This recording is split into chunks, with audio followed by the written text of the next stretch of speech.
Hello दोस्तों, मैं हूं कौशल अवस्थी और एक बार फिर से मैं आपके सामने लेकर आ रहा हूं काव्य बोध का अगला टॉपिक जो है छंद। तो सबसे पहले मैं आपसे फिर से कहना चाहूंगा कि आप कॉमर्स वाले सर को चैनल को जाकर लाइक करें, सब्सक्राइब करें, शेयर करें, जिससे हम आपके लिए और भी अच्छी वीडियो लेकर जल्द से जल्द आ सके, जिससे आपके एग्जाम और अच्छे हो सके। तो देखिए, आज का हमारा जो टॉपिक है वो है छंद। और छंद एक ऐसा टॉपिक है जो थोड़ा सा हमें ज्यादा इसमें मेहनत करनी पड़ती है, क्योंकि छंद के उदाहरण जो होते हैं वो सबसे बड़े बड़े होते हैं। वैसे हमने यहाँ पर एकदम सरल सा उदाहरण आपके सामने प्रस्तुत किया है, जिसमें आपको दिक्कतें बिल्कुल भी ना हो। तो देखिए, सबसे पहले ध्यान दीजिएगा, अगर आपसे पूछा जाए कि छंद क्या होता है, तो अब देखिएगा, छंद में सबसे पहले हम बात करते हैं। छंद का मतलब क्या होता है? लय, तुक, यति, गति, मात्रा, वर्ण आदि से बंधी रचना छंद कहलाती है। आपने पहले भी देखा है, जैसे हमारे जो पुराने जमाने के संगीत हुआ करते थे, जो हमारे जैसे सपोज तुलसीदास जी ने जो भी पद गाए, तो तुलसीदास जी के जो भी पद हमें मिलते हैं वो किसमें मिलते हैं? छंदों पर ही मिलते हैं। आपने रामचरितमानस देखी होगी, रामचरितमानस में जितने भी छंद हैं वो दोहा, सोरठा और चौपाई से निहित है। तो सबसे पहले बात आती है कि पहले जो गाने गाए जाते थे उनमें छंदों का बहुत ध्यान रखा जाता था। मतलब सबसे यह है कि पहले के जितने भी गीत होते थे सभी में मात्राओं की गणना, वर्णों की गणना, आप पूरे रामचरितमानस को उठाकर देख लीजिए, अपने आप में ये एक महान ग्रंथ माना जाता है। और इसमें कहीं ना कहीं हम इसको छंद का भी एक बता सकते हैं कि जो छंद है, छंदों की इतनी अच्छी गणना इसमें की गई है। कहने का अर्थ ये है कि दोहा, जहां भी आप देखोगे दोहे में जितनी भी मात्राएं होती हैं, जितने भी दोहे लिखे सबकी मात्राएं एक जैसी आपको दिखेंगी। सोरठा में मात्राएं आपको एक जैसी दिखेंगी, चौपाई में मात्राएं आपको एक जैसी दिखाई पड़ेंगी। तो देखिए, पहले जो गाने होते थे, जैसे आप कोई गीत गाते हो, कोई म्यूजिक, आप जब आप कोई भी गाना गाते हो तो गाने में, हर गाने में एक लय होती है। जैसे कोई भी आप गाना देख लीजिए, तो तुम तो ठहरे परदेसी, तो उसमें लय होती है। तुक का मतलब क्या होता है? पीछे के जो शब्द आपस में मैच करते हैं। जैसे पायो जी मैंने राम रतन धन पायो, वस्तु अमोलक दी मेरे सतगुरु कृपा करी अपनायो। तो तुक का मतलब होता है जो पीछे यो जो मैच कर रहा है ना। तो पायो जी मैंने राम रतन धन पायो, वस्तु अमोलक दी मेरे सतगुरु कृपा करी अपनायो। आप और कोई उदाहरण देख लीजिए, प्रभु जी तुम चंदन हम पानी, जा की अंग अंग बास समानी। तो पीछे क्या आ रहा है? नी नी। तो इसे हम तुक कहते हैं।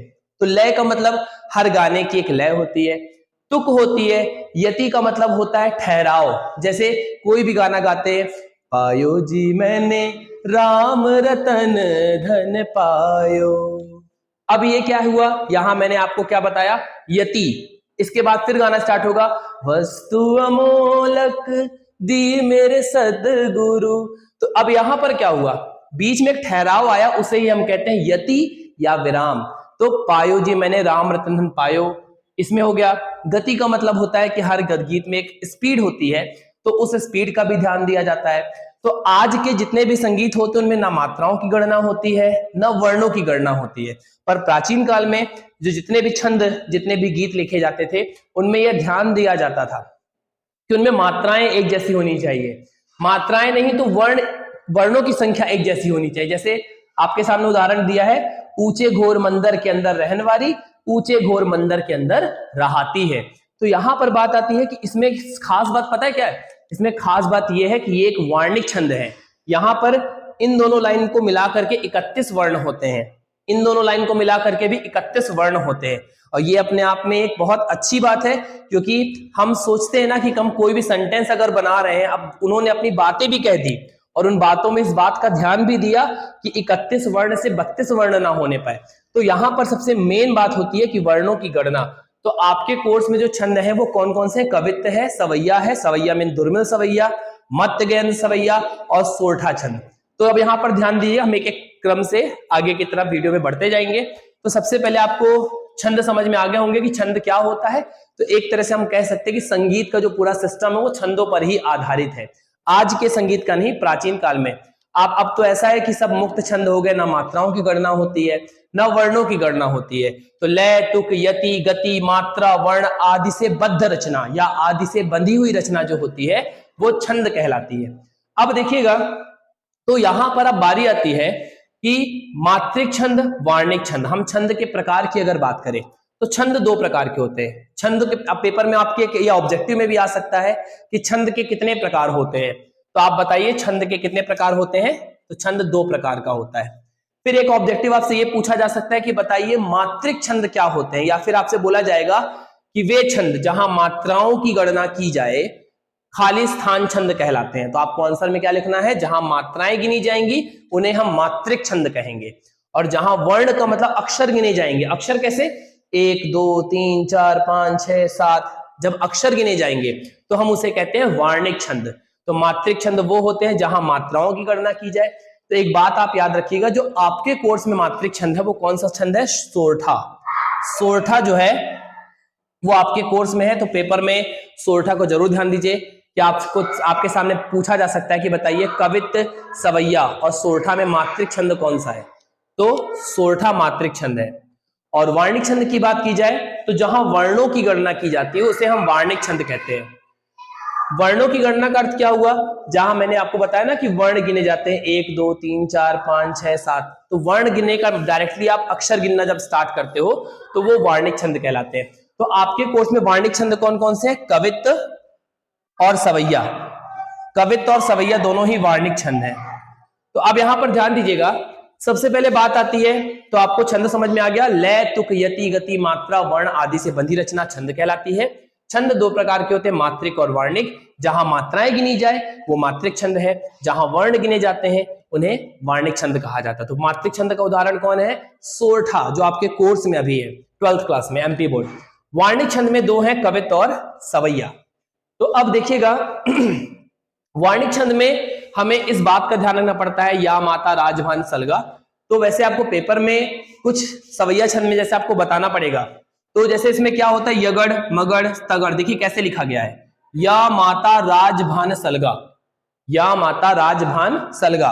कहने का मतलब यह है कि यहां पर देखिएगा, मैं आपको बता रहा हूं मात्राएं कैसे गिनी जाती हैं। इसको हम कहते हैं लघु और इसको कहते हैं गुरु। लघु को हम 1 काउंट करते हैं और गुरु का मतलब होता है 2 काउंट करना। अगर मात्रा में छोटा अ है, छोटी ई है और छोटा ऊ लगा है, तो ये ध्यान दीजिएगा, छोटा आ छोटी ई छोटा ऊ में हम 1 मात्रा गिनते हैं, और अगर कहीं बड़ा आ लगा है, बड़ी ई लगा है, बड़ा ऊ लगा है, ए की मात्रा, ए की मात्रा, ओ की मात्रा और अंग, अगर ये मात्राएं हैं तो आप इनको गुरु में गिनते हो। तो अब यहां पर ध्यान दीजिएगा, जैसे य माता के हिसाब से आपको य के हिसाब से क्या करना पड़ेगा, लघु यो मतलब छोटा, मां बड़ा की मात्रा है तो गुरु, और ये गुरु। तो हमने देखा कि यहां पर या माता में इस प्रकार की मात्राएं गिनी जाएंगी। मां तारा, तो मां तारा में बड़ा आ बड़ा आ बड़ा आ, तीनों ही बड़ा आ है, इसलिए क्या हो जाएगा, गुरु गुरु गुरु। फिर ताराज, बड़ा आ तो गुरु, बड़ा रा गुरु, ज छोटा तो यहां पे क्या हो जाएगा, लघु। फिर राजभा, तो गुरु लघु, भा में गुरु।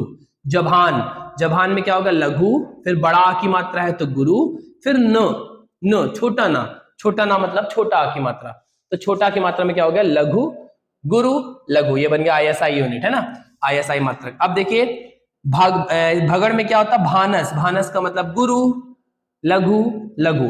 नस्ल में देखिए कोई मात्रा नहीं, तो इनमें क्या माना जाएगा, तीनों में छोटा आ की मात्रा, तो ये छोटा आ की मात्रा हो गई। सलगा की बात करें तो स ल ग मतलब छोटा अ और ग, तो गुरु। तो अब देखिए सवैया छंद में आपको इसकी जरूरत पड़ेगी, तब मैं आपको बताऊंगा कि किस प्रकार से इसमें देखा जाता है। तो देखिएगा उसमें पूछ देता है कि इसमें कितने भगड़ होते हैं, तो भगड़ का मतलब क्या हुआ, भगड़ मतलब भानस का मतलब ऐसे शब्द जिसमें पहले गुरु हो फिर लघु लघु हो, तो इस प्रकार इनकी गणना की जाती है। तो याद रखिएगा, जैसे बोलेगा अगर इसमें 7 भगड़ होते हैं, मतलब 7 ऐसे शब्द जहां पर इनमें गुरु लघु लघु टाइप के शब्दों का उपयोग किया जाएगा। तो अब यहां पर हम ध्यान देते हैं, सबसे पहले बारी आती है कि कवित्त छंद क्या होता है। तो कवित्त छंद आपके कोर्स में है, बिल्कुल आप इसको जरूर ध्यान दीजिएगा, बहुत अच्छे से पढ़िए, क्योंकि कवित्त छंद इंपॉर्टेंट भी है। लास्ट ईयर सोरठा छंद पेपर में आया था, अब कवित्त छंद भी आ सकता है। देखिए कवित्त छंद एक वार्णिक छंद है। वार्णिक छंद का क्या अर्थ हुआ, जहां पर हम वर्णों को गिना करते हैं। अगर आप वर्ण गिनते हो, वर्ण का मतलब यहां पर हमें मात्राओं की कोई आवश्यकता नहीं होती, यहां हम सीधे वर्ण काउंट करते हैं कि 1 वर्ण है कि 2 वर्ण है कि 3 वर्ण है। तो यहां पे बोला जा रहा है यह एक वार्णिक छंद है। इसमें 4 चरण होते हैं। इसमें कितने चरण होते हैं, इसमें 4 चरण होते हैं। प्रत्येक चरण में 31 वर्ण होते हैं, प्रत्येक चरण में 31 वर्ण होते हैं। 16 और 15 वर्णों पर यति होती है। यति का मतलब मैंने आपको अभी गाकर बताया था कि पायो जी मैंने राम रतन धन पायो, कौमा वस्तु अमोलक दी मेरे सतगुरु कृपा करी अपनायो, खड़ी पाई। तो ये हो गया 16-15 वर्णों पर यति या विराम होता है।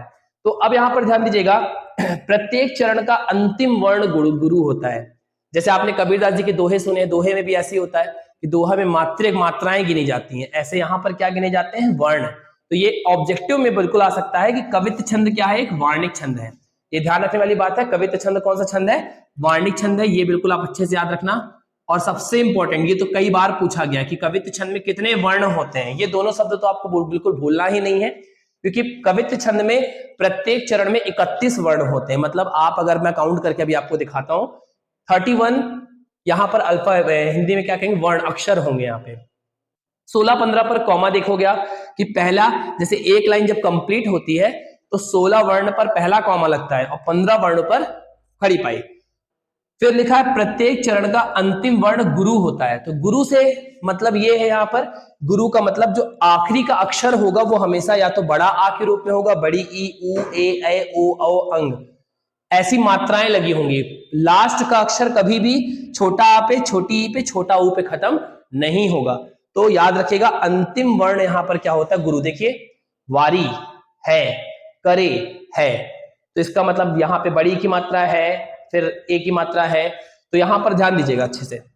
तो क्या क्या बताया मैंने, ये एक वार्णिक छंद है, इसमें 4 चरण होते हैं, प्रत्येक चरण में 31 वर्ण होते हैं, 16-15 वर्णों पर यति या विराम होता है, प्रत्येक चरण का अंतिम अक्षर जो होता है वो गुरु होता है। इतना बिल्कुल भी पर्याप्त है कि आप आराम से इतना लिख सकते हो, आपके बिल्कुल भी मार्क्स इसमें नहीं कटेंगे। अब देखिएगा, जो उदाहरण इसका है उसमें मैंने 2 चरण लिखे हैं। वैसे 4 चरण होते हैं, आप इसको और कंप्लीट कर सकते हो, पर मेरे हिसाब से इतना पर्याप्त है पेपर में लिखने के लिए कि 4 चरण होते हैं, पर आप 2 चरण भी पर्याप्त लिखकर आते हो, क्योंकि इसके उदाहरण इतने ज्यादा बड़े बड़े हैं कि आपको याद करने में दिक्कतें हो सकती हैं। हो सकता है किसी को याद हो, और अगर आपको पूरे चरण याद रखने तो आप इसको और भी देख सकते हो। तो देखिए क्या है, ऊंचे घोर मंदिर के अंदर रहन वारी, ऊंचे घोर मंदिर के अंदर रहाती है, कंदमूल भोग करे, कंदमूल भोग करे, 3 बेर खाती थी, ये 3 बेर खाती है। मतलब इसका क्या है, इसका मतलब ये है कि ऊंचे ऊंचे महलों में रहने वाली अब ऊंचे ऊंचे कहां, गुफाओं में रह रही है। यहाँ पे क्या है, महाराणा प्रताप के ऊपर ये कहानी बताई गई है कि उसमें भूषण नाम के कवि ने इसमें अपनी रचना इसमें लिखी थी। तो ऊंचे घोर मंदिर के अंदर रहन वारी, ऊंचे घोर मंदिर के अंदर रहाती है, मतलब जो रानियां पहले ऊंचे ऊंचे महलों में रहती थी, वे रानियां अब कहां रह रही हैं, ऊंची ऊंची गुफाओं में रह रही हैं। तो वही लिखा है, ऊंचे घोर मंदिर मतलब बड़े बड़े मंदिर, मतलब महल, और यहां पर मंदिर का मतलब क्या हुआ, यहां पर मंदिर का मतलब गुफा। तो यहां पर हम कह सकते हैं कि यहां पर यमक अलंकार भी है। देखिए, एक मंदिर, ये भी मंदिर है, ये भी मंदिर। आपने पढ़ा था ना, कनक कनकते 100 गुनी, एक कनक का मतलब सोना, एक कनक का मतलब धतूरा। ऐसे यहां पर एक मंदिर का मतलब है गुफा और एक मंदिर का मतलब महल। तो ऊंचे ऊंचे महलों में रहने वाली आज ऊंची ऊंची गुफाओं में रह रही है। कंदमूल भोग करे, कंदमूल भोग, पहले कितने 56 प्रकार के भोग करती थी, आज केवल कंदमूल भोग कर रही है। तो लिखा 3 बेर खाती थी, वे 3 बेर खाती है, मतलब पहले कहा वो दिन में 3-3 बार खाना खाती थी, सुबह दोपहर शाम। रानियां जब पहले महलों में रहा करती थी तो 3-3 बार खाना खाती थी, सुबह दोपहर शाम खाना आता था उनका। लेकिन अब वो 3 बेर खा रही हैं। आप कहते हैं ना कि बेर का मतलब 3 बार, 3 पहर, सुबह दोपहर 4 पहर होते, तो 3 सुबह दोपहर शाम, पहले दिन में 3 बार खाती थी, अब वो 3 ही बेर खा रही हैं। एक कहावत बात कही गई अपनी कि अब उनको इतना भोजन भी नसीब नहीं हो रहा कि वो दिन में 3 बार खाना, तो दूर की बात है, वो 3 बेर खा के अपना जीवन यापन कर रही हैं। तो क्या बना, ऊंचे घोर मंदिर के अंदर रहने वाली, ऊंचे घोर मंदिर के अंदर रहाती है, कंदमूल भोग करे, कंदमूल भोग करे, 3 बेर खाती तेवे, 3 बेर खाती हैं। तो आप इसका स्क्रीनशॉट ले सकते हैं। तो चलिए अब बात करते हैं हमारे नेक्स्ट छंद में। आपका अगला टॉपिक है सवैया। अब सवैया छंद क्या होता है और सवैया छंद के कौन कौन से प्रकार आपके कोर्स में है, तो यहां पर हम ध्यान देने वाले हैं। सबसे पहली बात आती है कि जो सवैया छंद होता है, इसमें बोला जा रहा है कि ऐसे छंद जिसमें 22 से लेकर 26 वर्ण तक होते हैं उन्हें हम सवैया छंद कहते हैं। तो एक बात आप याद रखिएगा कि कहने का अर्थ यह हुआ कि अगर आप किसी छंद में वर्ण को काउंट करते हो, अक्षर गिनते हो, और अक्षर गिनने पर उस पर 22 वर्ण आए, 23 वर्ण आए, 24 वर्ण आए एक लाइन में, जैसे एक लाइन का मतलब ये हो गया, अगर एक लाइन में 22 वर्ण आते हैं 23 वर्ण आए, 24 वर्ण आए, 25 वर्ण आए या 26 वर्ण आए, तो 22 से लेके 26 वर्ण तक के जितने भी छंद होंगे वो सब सवैया के अंतर्गत ही आते हैं। तो याद रखिएगा कि आपको ये वर्ण याद रखने हैं कि 22 वर्ण से लेकर 26 वर्ण तक के क्या कहलाते हैं, सवैया कहलाते हैं। अब देखिए सोरठा क्योंकि लास्ट ईयर आ चुका है तो चांसेस सबसे ज्यादा सवैया आने के ही है, तो यहां पर ध्यान दीजिएगा। तो क्या बोला जा रहा है, ऐसे छंद जिसमें 22 से लेकर 26 वर्ण तक होते हैं सवैया छंद कहलाते हैं। अब इनके नाम की बात करें तो अरसात, किरीट, दुर्मिल, मत्तगयंद, सुंदरी, मुक्तहरा, चकोर आदि कई प्रकार के ये हो सकते हैं। क्योंकि अब सीधी सी बात है, किसी में 22 वर्ण होंगे, किसी में 23 वर्ण होंगे, 24 वर्ण होंगे, 25 वर्ण होंगे, उसके हिसाब से इनके नाम अलग अलग हो सकते हैं। तो अरसात, किरीट, दुर्मिल, मत्तगयंद, सुंदरी, मुक्तहरा, चकोर, इनको कई नामों से जाना जाता है। आपके कोर्स में कौन वाले हैं, तो आपके कोर्स में है दुर्मिल और मत्तगयंद। दुर्मिल छंद और मत्तगयंद छंद आपके दो कोर्स में है यहाँ पे। तो दुर्मिल सवैया और मत्तगयंद सवैया, इनका नाम भी इसको मालती के नाम से जाना जाता है। मत्तगयंद को मालती कहते हैं। और एक बात और, कवित्त छंद जो आपने इसके पहले पढ़ा था, कवित्त छंद को मनहरण कहा जाता है, अर्थात मन को हरने वाला। ऐसे ही मत्तगयंद का दूसरा नाम है मालती और दुर्मिल छंद का दूसरा नाम होता है चंद्रकला। इसे चंद्रकला नाम से भी जानते हैं, ये भी हो सकता है ऑब्जेक्टिव में पूछा जा सकता है। तो देखिएगा सबसे पहले बात आती है कि मत्तगयंद छंद क्या होते हैं। तो मत्तगयंद हो गया, दुर्मिल छंद हो गया। तो देखिए मत्तगयंद में क्या होता है, यह एक वार्णिक छंद है। इसमें 4 चरण होते हैं, प्रत्येक चरण में 23 वर्ण होते हैं, 7 भगण और 2 गुरु के क्रम में होते हैं। तो यहाँ पे समझिएगा कि ये भी एक वार्णिक छंद ही है, यहां भी वर्ण गिने जाएंगे। दूसरी बात है, इसमें 4 चरण होते हैं, मतलब आप इसमें देखोगे लाइन यहाँ पे 4 होंगी, हर चरण में 23 वर्ण होंगे। अगर आप काउंटिंग करोगे तो यहाँ पे टोटल 23 वर्ण होंगे और 7 भगण और 2 गुरु के क्रम में होते हैं। तो यहाँ पे समझिएगा 7 भगण। तो देखिए उसका उदाहरण क्या है, उदाहरण आपका शेष, महेश, गणेश, दिनेश, सुरेशा ही जाहि निरंतर ध्यावे, जाहि अनादि अनंत अखंड अछेद अभेद सुवेद बतावे, नारद से सुकयास रटे पची हारे तौ पुनि पार न पावे, ताही अहीर की छो हरियां छछिया बरी छाछ पे नाच नचावे। एक तो ये उदाहरण इसका है। तो इसमें यहाँ पे देखिएगा लिखा है शेष, महेश, गणेश, दिनेश। आप इसमें वर्ण गिने कितने हैं, 1 2 3 4 5 6 7 8 9 10 11 12 13 14 15 16 17 18 19 20 21 22 23 वर्ण। ये आधे अक्षर को अपन एक ही काउंट करेंगे। तो टोटल कितने वर्ण हुए, यहाँ पे 23 वर्ण होते हैं। वर्ण 23 होते हैं। अब देखिए अगर बात की जाए यहाँ पे सबसे ये मुश्किल क्या है, इसमें ये ध्यान नहीं आता कि 7 भगण कैसे होते हैं। तो अभी आपको मैंने या माता राजभान सलगा बताया था, तो उसमें भगण का मतलब होता है भानस। भानस का क्या अर्थ है, भानस का मतलब हो गया कि पहले यहाँ पे 2 मात्रा और फिर 1 मात्रा, इसको भानस कहेंगे ना, भानस। तो भानस, तो यहां पर कितने भगण लिखे हुए हैं, 7 भगण होते हैं। अब आप देखिएगा 7 भगण किस प्रकार देखे जाते हैं। तो भानस में यहाँ पे गुरु लघु लघु, तो देखिए जैसे शेष में क्या है गुरु स, क्योंकि एक ही मात्रा, मैंने अभी आपको बताया था पिछले उसमें कवित्त छंद में कि जब सा के ऊपर एक ही मात्रा है तो उसको गुरु काउंट किया जाएगा। फिर स आ गया मतलब लघु, फिर ये आ गया क्या लघु। तो ये मिला के इन तीनों को मिला के क्या माना गया है, एक भगण। इसी प्रकार से आगे देखिए फिर हे, तो यहाँ पे गुरु, स में लघु, फिर ग में लघु, तो ये होता है तुम्हारा भगण का चिन्ह भानस, गुरु लघु लघु। तो इस प्रकार गुरु लघु लघु, गुरु लघु लघु। फिर आप देखिए फिर ने, तो गुरु स, गुरु छोटी ई लघु, तो फिर से आ गया गुरु लघु लघु। तो यहाँ पे देखिए इस प्रकार से जब आप काउंट करने बैठोगे ना, तो यहाँ पे देखिए फिर देखिए गुरु लघु लघु। इस तरीके से 7 भगण होते हैं और अंत में 2 गुरु होते हैं। मतलब यहां पर जब मतलब आपका जो छंद होगा, जब वो छंद खत्म होगा, लास्ट लाइन में आप देखोगे तो बड़ा की मात्रा है तो गुरु, और वे में भी क्या है गुरु। यहां भी देखो बड़ा है तो गुरु, वे में भी क्या है गुरु।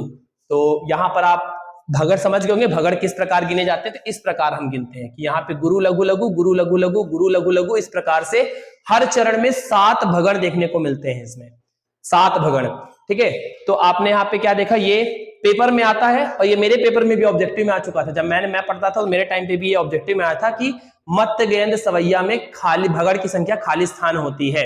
तो 7 भगड़ होते हैं, ये ऑब्जेक्टिव में पूछा जा सकता है। तो याद रखिएगा कि इसमें 7 भगड़ होते हैं और 2 गुरु के क्रम में होते हैं। तो लास्ट में यहाँ पे 2 गुरु जरूर होंगे और भगड़ 7 होंगे। तो इस प्रकार से क्या उदाहरण हुआ, शेष, महेश, गणेश, दिनेश, सुरेशहु जाहि निरंतर ध्यावे, जाहि अनादि अनंत अखंड अछेद अभेद सुवेद बतावे, नारद से सुकयास रटे पचिहारे तव पुनि पार न पावे, ताही अहिर की छो हरियां छछिया बरी छाछ पे नाच नचावे। इसका एक और उदाहरण आप लिख सकते हो, दूल्ह श्री रघुनाथ बने दुल्ही से सुंदर मंदिर माही, गावत गीत मिले सब सुंदरी विप्र जुआजुरी वेद पढ़ाही, राम के रूप निहारती जानकी कंकन के नक्की परछाही, याते सब सुधि भूल गई कर टेक रही पलटारत नाही। मतलब दूल्हा कौन बने हैं? श्री राम जी। दुल्हन कौन बनी है? सीता जी। तो दूल्हा श्री रघुनाथ बने दुल्ही सी सुंदर मंदिर माही। फिर गावत गीत मिले सब सुंदरी, मतलब सब सुंदरियां मिलके गाना बजाना कर रही हैं। और विप्र जुआजुरी वेद पढ़ाई, विप्र मतलब ब्राह्मण जो है वो वेद मंत्र पढ़ रहा है। फिर इसमें आता है क्या? फिर राम के रूप निहारती जानकी कंकन के नक्की परछाई, मतलब राम जी का रूप कौन निहार रहा है? जानकी मतलब सीता जी निहारे। कहां पर? कंकन के नग में राम जी का रूप सीता जी निहार रही हैं। तो कंकन के नग में राम जी का रूप कौन निहार रहा है? सीता जी। तो देखिएगा, तो कंकन मतलब क्या है कि शादी के समय हाथ में कंकन बांधा जाता है। तो शादी के समय जो हाथ में कंकन बांधो, राम के रूप निहारती जानकी कंकन के नक्की परछाई। तो कंकन में नग जो है, नग में राम जी की छाया दिख रही है। तो याते सब सुधि भूल गई, तो सीता जी अपना हाथ ऐसे करके रखी हुई हैं।